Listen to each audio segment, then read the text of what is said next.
Hello all. Today we are going to discuss basics of embedded C programming. This programming is required for embedded systems which need to be programmed.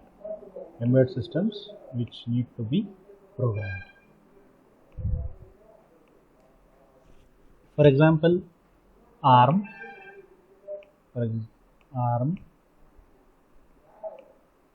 Then we are having microcontroller, different microcontrollers like 8051 kind of things. All needs to be programmed using embedded C. So embedded C is having a much more importance to program any embedded C embedded systems. So what is the outline? The outlines are keywords in embedded system, data types in embedded systems, different components of an embedded C program, example of embedded C program. What are the keywords used in embedded C? Hope you people might be knowing what I mean by keywords. Normally those who are aware of C programming, they will be knowing what they mean by keywords. So if you are not knowing the keywords, it is better to learn the C program before going ahead with embedded C. So there are many keywords are available like add, bit, then data, interrupt, priority, SFR, task, align, code, FAR far, large, reentrant, SFR16 using, then B data, compact, I data, P data, S bit, small, X data. So these are all the keywords that are available in embedded C programming. Then the next one is data types in embedded C. So data types in C programming language or any programming language for that matter help us declaring variables in the program. So if I want to declare a variables in a program, I need to go by data types. There are many data types in C programming language like signed integer, unsigned integer, signed character, unsigned character, float, double, etc. Okay. So what do you mean by integer? You people can check in the internet or any other source, then you can get it. What do you mean by float? What do you mean by double, etc. should be known before going ahead with embedded C programming. In addition to these data types in embedded C, we are having more data types. One is bit, then we are having S bit, then we are having SFR, then we are having SFR16.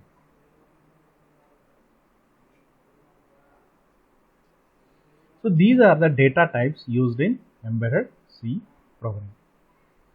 There are different components are there in an embedded C program. What are those components? First one is comments. Those who will be knowing C programs or any assembly level language programs might be knowing what they mean by comments.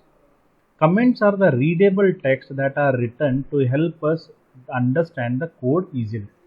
Because normally what happens is the code will be written by some other person and the other one more person has to correct the code or has to check the code. In that section, comments play a great role to understand what is the particular line meant for. So if anybody wants to become an embedded system or software engineer, they should make sure that after writing a code, the comment section should be mentioned so that evaluating a code becomes easier. Then this is the much more importance, that is nothing but preprocessor directive. A preprocessor directive in embedded C is an indication to the compiler that it must look into this file for symbols that are not defined in the program. Okay, so normally a preprocessor directive will be used in an embedded C program. So that is as it is told, it is an indication to the compiler that it must look into this file for the symbols. Okay, then all of the students will be knowing what they mean by global variables. Global variables, as the name suggests, are global to the program. That is, they can be accessed anywhere in the program. Normally, global variables are declared before the main. So those who are writing the C program, they might be knowing that main is the first thing that we write in the C program, right? So whatever we write before, whatever it declare before the main are called as global variables. That thing we should understand. So a comment is all required, a preprocessor directive is required, then a global variable also required. Then after that we are having a local variables. Local variables in contrast to global variables are confined to their respective function. That means after the main, whatever we write, whatever the variables we define are called as local variables. Then anyway, main function everybody will be knowing. Every C or embedded C program has main function from where the execution of the program begins. So this is most important. If any user or if any student forgets to write a main function in his or her code, then definitely the compiler will generate a huge amount of error signal. So it is required that whenever we are writing a code, we must have to take care that main function has to be defined first. So these are all the components of the embedded C program. What are those? Comments, preprocessor directive, then global variables, local variables, and main function. Then we'll look for a simple basic embedded C program. Okay. So this is simple 8089S52. This is a microcontroller. This is a 8-bit microcontroller, so that is getting used. Now you can find out that this microcontroller is having many circuits over here. But our aim is to concentrate only on the LED port. So where those have been connected? Those have been connected to the port P1.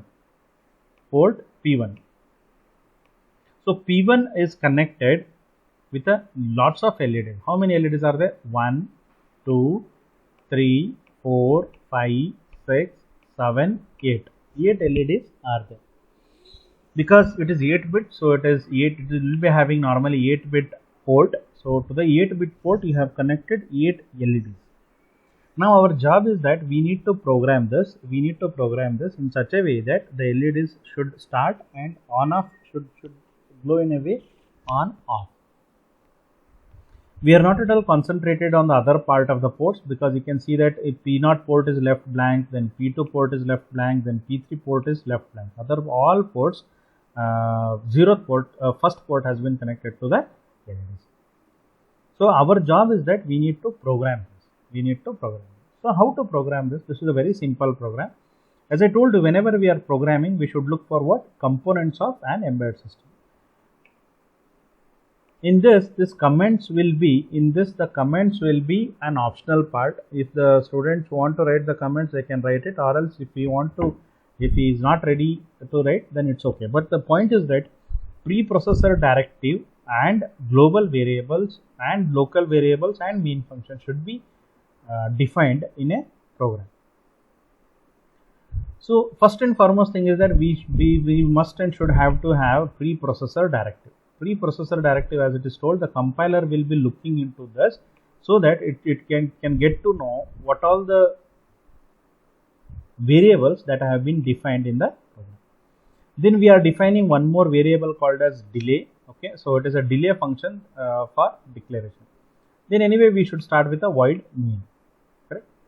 So first and foremost thing, I want that I should make this to blink. This LED is to blink. So what is the point? First I should set 0. When I send 0, all the LEDs will be turned off. When I send 1, then all the LEDs will be turned on. So what is that I am doing? First I am doing that P1 is initialized with 0, 0. That means to all the ports, pins of the ports, I am sending what? I am sending 0. So all the 8 pins will be 0. When all the 8 pins will be 0, so normally LEDs will be turned on. So if I am putting it in infinite loop, so if P1 is FF, so it means what? P1 is FF. That means I am sending 1 1. FF mean what? 1 1. Correct? F mean what? It is 1 1. 8 Fs, 8 ones. So it is 1 2 3 4. 1 2 3 4. So I am sending FF, so that means not all the port pins will be aligned, will be having 1 1, okay, to the pins.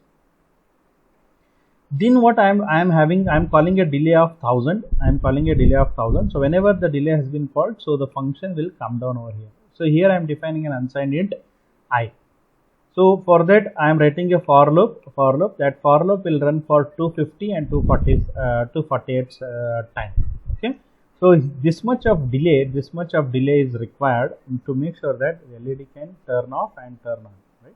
So if I do very quickly, then there is a chance that the LED might burn off. So there should be some time should be given so that after turning off or turning on, the LED can remain in its state. Then I am again defining the P1 with 0 0 so that after getting turned on, so it will remain turned on for some time, then again it gets turned off for some time. Correct. So this is what the program is, and this part of the program is delay program. So normally it is fixed. Delay program is normally fixed. Only the point is that if you want to change, you can change the numbers so that you can make sure that how much time the LED can be turned on or turned off. Correct. So this is a simple basic C program which is put in terms of embedded C. Only the point is that we have to include. We have to include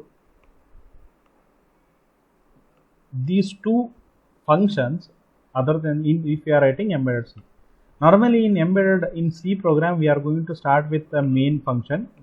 Then in embedded C program we are supposed to include the library wherein these ports P1 and all have been defined. Correct.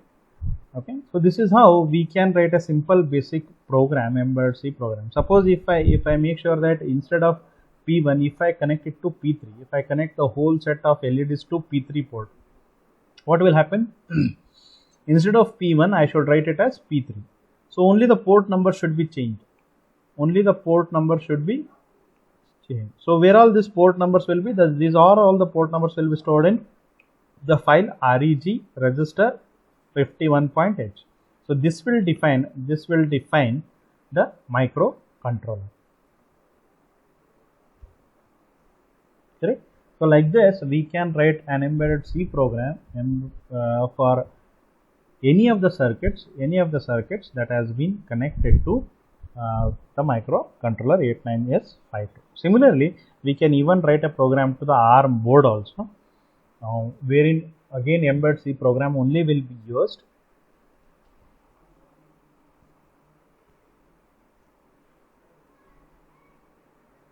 Okay, so this is the simple basic embedded C program that has been covered in this video. In the next upcoming videos, some difficult programs also will be covered related to the ARM and related to 89S52 microcontroller. And if you have any doubts or something of that type, you can ask.